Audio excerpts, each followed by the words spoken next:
Good morning students. जैसा कि हम अध्ययन कर रहे हैं थ्योरीज ऑफ इंटरेस्ट। कल हमने अध्ययन किया था क्लासिकल थ्योरी ऑफ इंटरेस्ट। आज हम अध्ययन करेंगे new classical theory of interest, ब्याज का नव परंपरावादी सिद्धांत, जिसे ऋण योग्य कोष सिद्धांत के नाम से भी जाना जाता है, लोनेबल फंड्स थ्योरी। इस सिद्धांत का प्रतिपादन स्विस अर्थशास्त्रियों जैसे विक्सेल, ओहलिन, मिडल तथा अंग्रेज अर्थशास्त्री रॉबर्टसन ने किया है। और इस सिद्धांत के अनुसार ब्याज वह कीमत है जो ऋण योग्य कोष की मांग और पूर्ति को संतुलित करती है। मीन्स ब्याज की दर ऋण योग्य कोष की मांग और पूर्ति के द्वारा निर्धारित होती है। और ये सिद्धांत ब्याज की दर को निर्धारित करते समय मौद्रिक तत्व जैसे मुद्रा का संचय, मुद्रा का असंचय तथा बैंक साख के साथ साथ वास्तविक तत्व जैसे प्रतीक्षा, उत्पादकता, बचत आदि को भी ध्यान में रखता है। मीन्स ये सिद्धांत ब्याज की दर के निर्धारण में मौद्रिक और वास्तविक दोनों प्रकार के तत्वों को ध्यान में रखता है। अब हम सबसे पहले देखते हैं ऋण योग्य कोष की पूर्ति। नव परंपरावादी सिद्धांत के अनुसार ऋण योग्य कोष की पूर्ति 4 बातों पर निर्भर करती है: बचत, बैंक साख, बचतों का असंचय और अनिवेश। हम सबसे पहले देखते हैं बचत। बचतें ऋण योग्य कोष की पूर्ति का क्या है? मुख्य साधन है।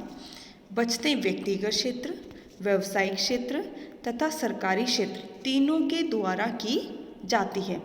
लेकिन व्यक्तिगत बचत एक व्यक्ति की आय तथा व्यय का अंतर है और बचत पर आय और ब्याज की दर दोनों का ही प्रभाव पड़ता है। यदि आय स्थिर रहती है तो ब्याज की दर बढ़ने पर बचत की दर बढ़ेगी। जबकि व्यावसायिक बचतें कौन सी बचतें होती है? जो व्यावसायिक फर्में करती हैं। और व्यावसायिक बचतों पर भी अन्य बातों के अतिरिक्त ब्याज की दर का भी प्रभाव पड़ता है। मीन्स ब्याज की दर अधिक होगी तो फर्में क्या करेगी? अधिक बचत करेगी, जिससे उन्हें बाजार में से ऊंची ब्याज की दर पर अधिक ऋण नहीं लेने पड़ेंगे।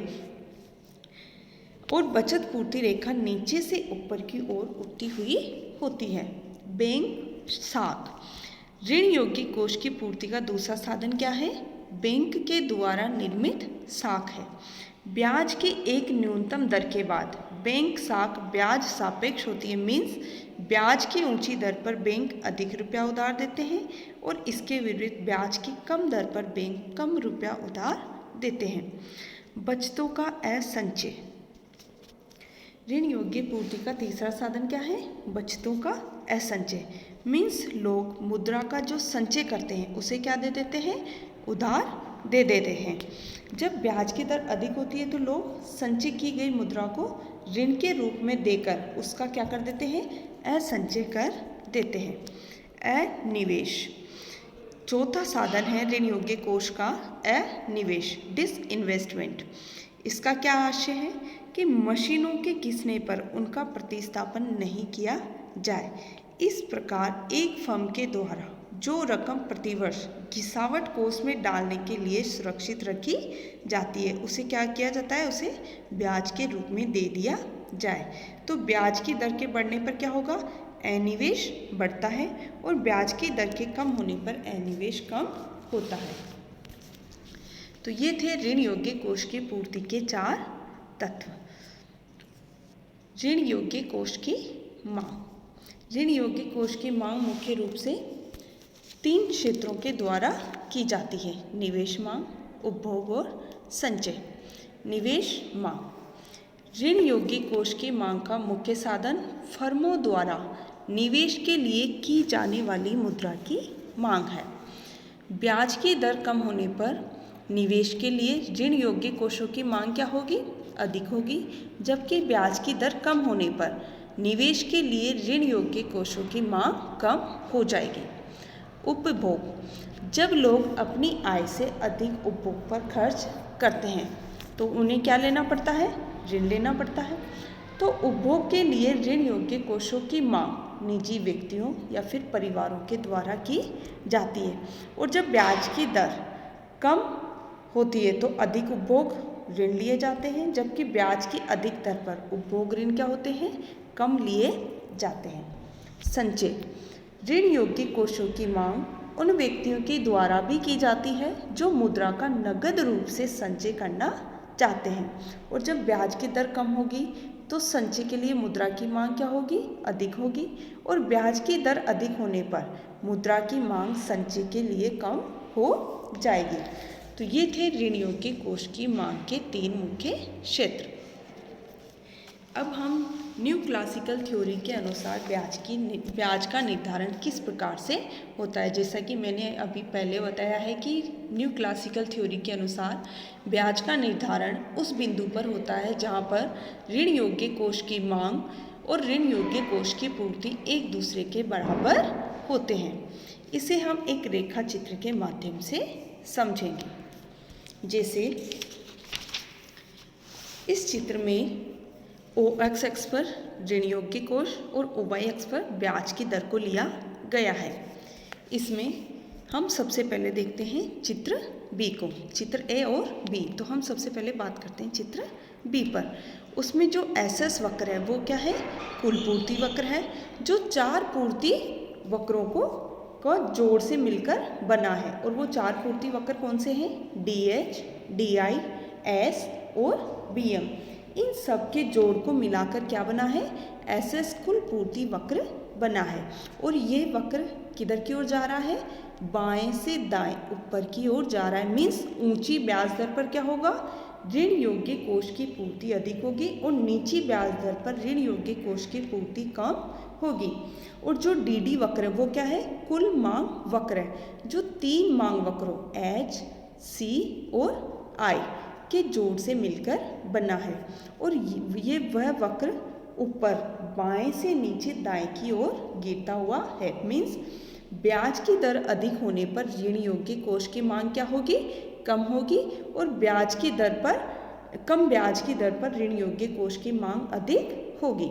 तो कुल मांग वक्र DD और कुल पूर्ति वक्र SS एक दूसरे को किस बिंदु पर काट रहे हैं, बिंदु E पर काट रहे हैं। तो बिंदु E ही क्या है, संतुलित बिंदु है, जहाँ पर ऋण योग्य कोषों की मांग और ऋण योग्य कोष की कुल पूर्ति एक दूसरे के बराबर है। मीन्स यहीं पर ब्याज दर का निर्धारण होगा। और ब्याज दर का निर्धारण कितना हुआ है, OR के बराबर हुआ है। तो ये ब्याज का दर, संतुलन दर वहाँ निश्चित हुई है जहाँ पर ये दोनों एक दूसरे के बराबर है।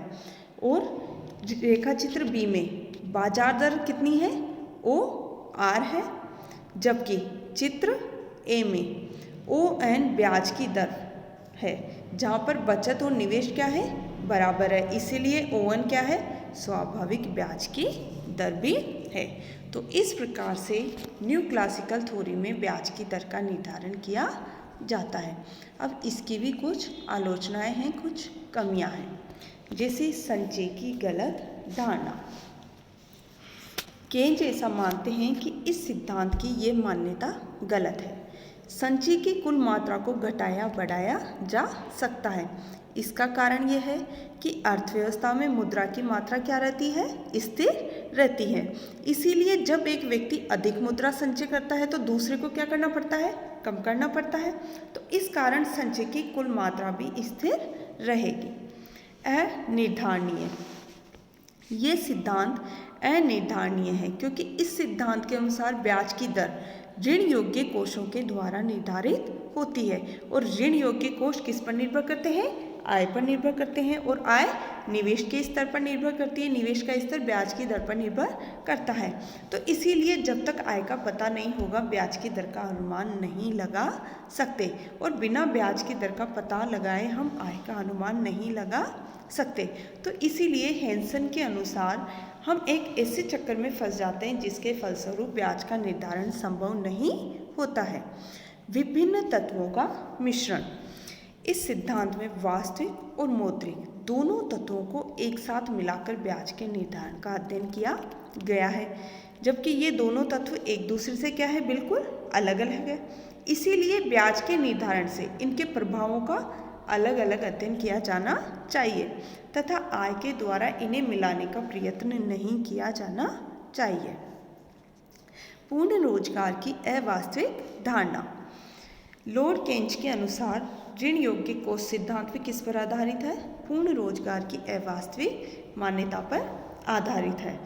तो इसके भी वही दोष है जो कि क्लासिकल थ्योरी के हैं। तो आय पर निवेश के प्रभाव की उपेक्षा। ये सिद्धांत भी परंपरावादी सिद्धांत के समान ही आय पर निवेश के प्रभाव की अवहेलना करता है, क्योंकि इस सिद्धांत के अनुसार ऊंची ब्याज की दर पर लोग अधिक बचत करेंगे, लेकिन ये हमेशा सही नहीं होता। ऊंची ब्याज की दर के कारण क्या होगा? निवेश कम होता है और निवेश कम होने के कारण आय कम होती है, जिससे क्या होता है? आय कम होने के कारण बचतें कम हो जाती है। तो इस प्रकार से इस सिद्धांत की ये कुछ आलोचनाएं थी। Thank you.